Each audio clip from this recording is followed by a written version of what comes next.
sat, beli telur dalam online. Tak boleh ke beli dekat kedai yang ada?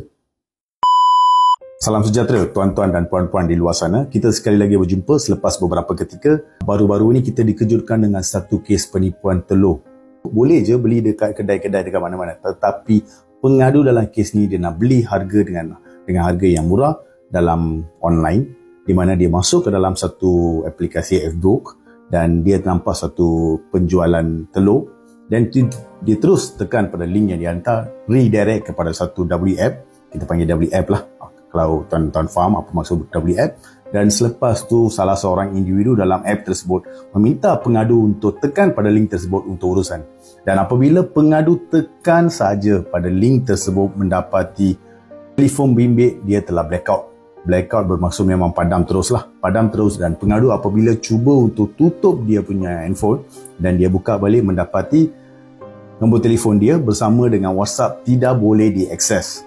Tidak boleh diakses, dan selepas tu pengadu mendapati daripada dia punya rakan-rakan warga keluarga dia, mendapati WhatsApp dia, WF dia tidak boleh digunakan lagi, dan ada orang menyamar sebagai pengadu meminta untuk memberikan sumbangan ataupun minta bantuan kewangan lah, minta untuk pinjam duit daripada kenalan-kenalan dia menggunakan nombor telefon yang pengadu pakai, menggunakan WF, itu WF lah, WF, dan meminta untuk pembayaran. Selain daripada itu, pengadu dalam kes ni juga masuk ke dalam TNGO. TNGO e-wallet dia, mendapati duit dalam akaunnya sebanyak 2,700 hilang macam tu saja.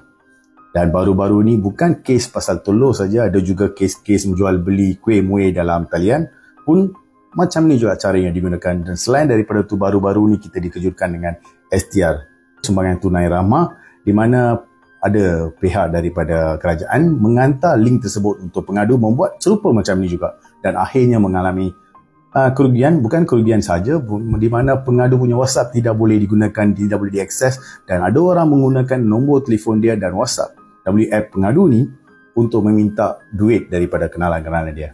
Jadi untuk mengelakkan benda ni daripada berlaku, minta sekiranya ada apa-apa bantuan ke jual beli barangan dalam online macam ni, jangan tekan pada apa-apa link yang dihantar oleh scammer-scammer. Be smart, stay alert. Thank you very much for listening.